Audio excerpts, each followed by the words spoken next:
கர்த்தருடைய பரிசுத்த நாமத்துக்கு மகிமை உண்டாதாக. परमेश्वर के पवित्र नाम की महिमा हो। இன்னைக்கு நம்ம கேள்விகளை பற்றி பார்க்கலாம்.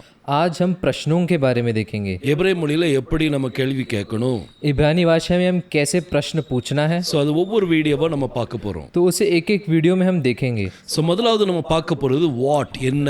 तो पहले हम देखेंगे क्या। ஸோ இந்த என்ன அப்படிங்கிறதுக்கு எபிரேய மொழியில மா அப்படின்னு சொல்லுவாங்க. क्या उसके लिए इब्रानी भाषा में माँ कहते हैं। இப்போ சாதாரண என்ன அப்படின்னு கேட்கறதுக்கு மா. अभी साधारण से क्या बोलने के लिए माँ ऐसा कहेंगे।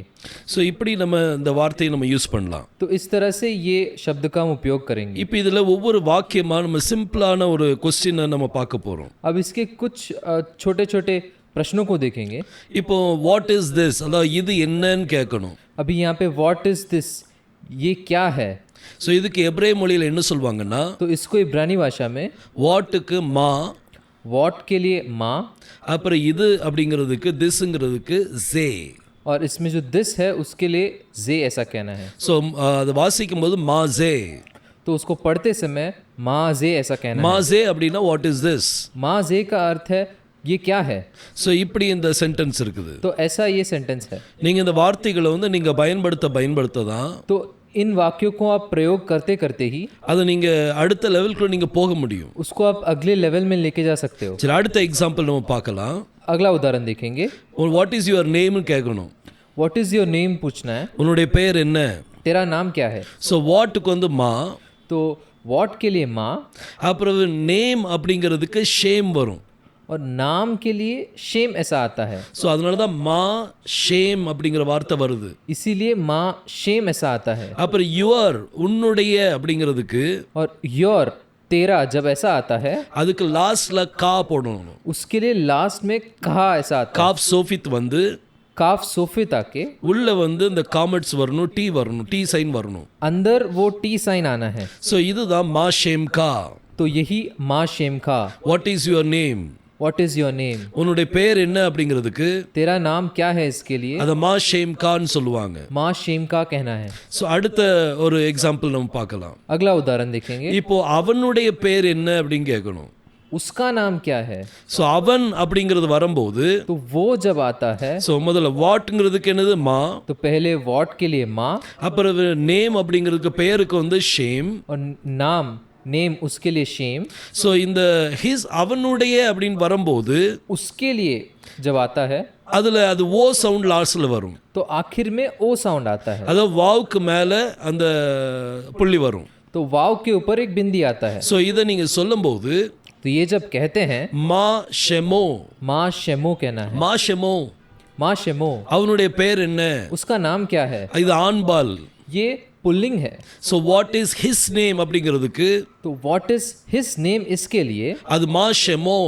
वो माँ शेमो कहना है। அடுத்த எக்ஸாம்பிள் பார்க்கலாம். अगला उदाहरण देखेंगे। அவளுடைய பேர் என்ன. उसका नाम क्या है, அதாவது நம்ம பெண்பால்ல கேட்குறோம். वो हम स्त्रीलिंग में पूछते हैं। ஸோ அவள் அப்படிங்கிறது வரும்போது तो वो அந்த பெண்பால்ல வரும்போது जब स्त्रीलिंग में आता है அப்போ அதனுடைய சென்டென்ஸ் வந்து மாறும். तो उसका जो वाक्य है वो बदल जाता है। இப்போ இதுல வந்து மாங்கிறது வாட், तो इसमें माँ जो है वो वॉट है, ஷேம் அப்படிங்கிறது வந்து பெயர், शेम जो है वो नाम है, மா ஷெமா அப்படின்னு சொன்னா माँ शेमा जब हम कहते हैं அப்போ அந்த லாஸ்ட்ல இந்த ஹே வருது பாருங்க, लास्ट में वो हे आता है। देखिए அது பெண்பாலை குறிக்குது. वो स्त्रीलिंग को दर्शाता है। அது மூணாவது நபரை சுட்டி காமிக்கிறோம். वो तीसरे व्यक्ति को दर्शाता है। அது பெண்பாலை சுட்டி காமிக்கிறோம். वो स्त्रीलिंग को दर्शाता है। அப்போ மா ஷெமா, तो माँ शेमा, what is her name. What is her name. So இந்த மாதிரி நம்ம கேள்விகளை கேட்கலாம். तो इस तरह हम प्रश्न पूछ सकते हैं। ஸோ இப்படி நம்ம வாட் இஸ் திஸ் அப்படிங்கிறதுக்கு மாசே, तो हम व्हाट इज दिस के लिए माजे, அப்புறம் பேர் கேட்கும்போது மா ஷேம் கா, तो नाम पूछते समय माँ शेम खा, அவனுடைய பேர் என்னன்னு கேட்கறதுக்கு மா ஷெமோ, उसका नाम क्या है उसके लिए माँ शेमो, அவளுடைய பேர் என்ன அப்படிங்கிறதுக்கு மா ஷெமா. उस स्त्री का नाम पूछने के लिए माँ शेमा।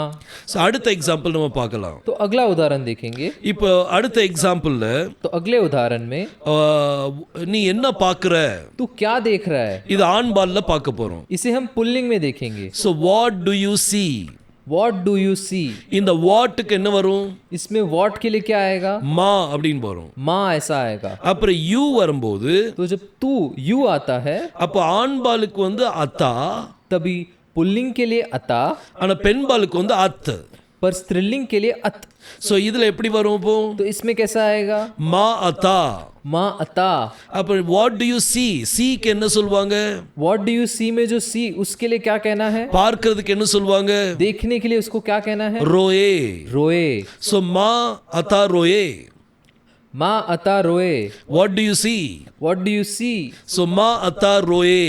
तो माँ अता रोए. நீங்களும் சொல்லி பாருங்க. आप भी बोल कर देखिए. மா அத்தா ரோயே.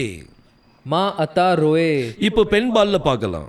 अब स्त्रीलिंग में देखेंगे. பெண்பால்ல வாட் டு யூ see சொல்லும்போது स्त्रीलिंग में जब what do you see कहते हैं அதுல அந்த யூ வரும்போது யூக்கு வந்து அத்துன்னு வரும். उसमें you के लिए अत आता है அப்புறம் பார்க்கிறதுக்கு வந்து ரோவா. और देखने के लिए रोआ.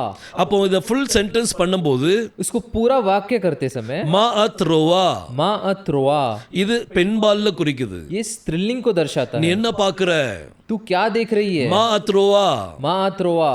ஸோ இப்படி இந்த காரியங்கள் இருக்குது. तो ऐसा ये कार्य है. ஸோ இதுல கொஸ்டின் பண்ணும்போது तो इसमें जब हम प्रश्न बनाते हैं நீங்க யார்கிட்ட பேசுறீங்களோ அது சம்பந்தமா அந்த சென்டென்ஸ் வந்து மாறும். आप किससे बात कर रहे हैं उसको रख के आपका प्रश्न बदलता है. நீங்க ஆண்பால்கிட்ட பேசுறீங்களா பெண்பால்கிட்ட பேசுறீங்களா आप एक भाई से बात कर रहे हैं या कोई बहन से बात कर रहे हैं, அது அதை பொறுத்து தான் उसको रख कर ही அந்த சென்டென்ஸ் வந்து உருவாக்கப்படும். वो वाक्य बनता है. இப்போ நம்ம வந்து வெறும் நம்ம ஆரம்பம் மட்டும்தான் பண்ணியிருக்கிறோம். अभी हमने सिर्फ शुरुआत ही किया है. இன்னைக்கு ஒரே ஒரு கேள்வி பார்த்துருக்குறோம். आज हमने सिर्फ एक ही प्रश्न देखा है. आज மா माँ அது வாட் what என்ன. क्या. ஸோ என்ன அப்படிங்கிறதுக்கு மான்னு சொல்லுங்க. तो क्या उसके लिए माँ कहना है. இப்போ ஏதாவது உங்களுக்கு புரியலையா? अभी आपको कुछ समझ में नहीं आ रहा है. என்ன क्या அதுக்கு என்ன சொல்வீங்க? उसके लिए आप क्या कहना है? மா. माँ. ஸோ இந்த மாதிரி நீங்க சொல்லலாம். तो इस तरह आपको कहना है. ஸோ கர்த்தர் உங்களை ஆசீர்வதிப்பாராக. तो परमेश्वर आपको आशीष करे. தொடர்ந்து இணைஞ்சிருங்க. लगातार जुड़े रहिए.